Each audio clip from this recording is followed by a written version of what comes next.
एक दफा का जिक्र है कि किसी गांव में बहुत ही गरीब धोबी रहता था।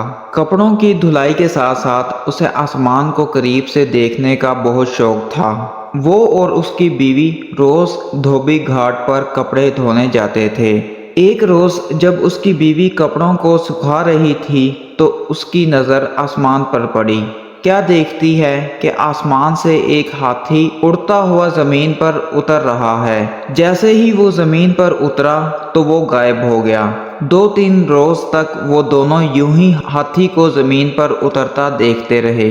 उन्होंने फैसला किया कि कल वो उस हाथी पर नजर रखेंगे कि हाथी जमीन पर क्यों उतरता है और फिर गायब हो जाता है। आखिर ऐसा क्यों है। अगले दिन दोनों शिद्दत से उस हाथी का इंतजार करने लगे।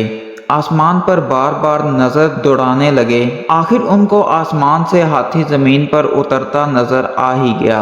दोनों उसके पीछे चल पड़े। हाथी गन्ने के खेतों में घुस गया और खूब पेट भरकर गन्ने खाने लगा।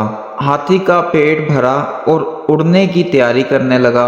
जैसे ही उसने उड़ान भरी, दोनों मियाँ बीवी ने भी हाथी की दुम पकड़ ली और हाथी के साथ उड़ने लगे। हाथी आसमान की बुलंदियों को पहुंचा तो धोबी क्या देखता है कि एक पहाड़ हीरे सोने के जवाहरात से चमक रहा है। यूं लग रहा था जैसे कोई अपना खजाना यहाँ छोड़कर भूल गया है। दोनों मियाँ बीवी की आंखें खुली की खुली रह गईं। आखिर हाथी पहाड़ पर उतर गया। दोनों मियाँ बीवी भागकर सोने पर टूट पड़े और ज्यादा से ज्यादा सोना इकट्ठा करने की कोशिश करने लगे। रात के बढ़ते अंधेरे से परेशान होने लगे। उन्होंने सोचा कि सुबह होते ही वो हाथी की दुम पकड़कर जमीन पर उतर जाएंगे। आखिर सुबह हुई और वैसा ही किया। जमीन पर उतरे और अपने घर की तरफ रवां दवां हो गए।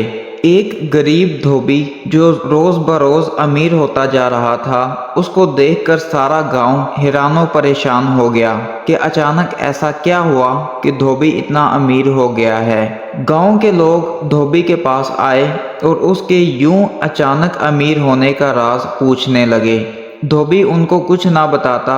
एक दिन धोबी किसी काम से शहर से बाहर निकल गया। इस बात का फायदा उठाते हुए उनकी हमसाई धोबन के पास आई और बातों बातों में खजाने का राज उगलवा लिया। रात को जब धोबी वापस आया, धोबन ने सारा माजरा बताया। धोबी को अपनी बीवी की इस हरकत पर बहुत गुस्सा आया, मगर अब बात हाथ से निकल चुकी थी। सुबह सारा गांव धोबी से मदद मांगने आ गया कि वो उनके साथ खेतों में चले और हाथी के साथ खजाने तक पहुंचाने में उनकी मदद करे। ये सब सुनने के बाद धोबी के दिल में लालच पैदा हुआ कि वो इनके साथ जाके और खजाना इकट्ठा करके लाएगा। ये सोचकर वो उनके साथ जाने के लिए राजी हो गया। अगली सुबह सारे गांव वाले खेतों की तरफ निकल गए और आंखें आसमान पर जमाए बैठे थे। हाथी जमीन पर उतरा और गन्ने खाने लगा। सब गांव वाले इस ताक में थे कि जैसे हाथी गन्ने खाकर फारिग होगा तो सब उसकी दुम पकड़कर इस खजाने तक पहुंच जाएंगे।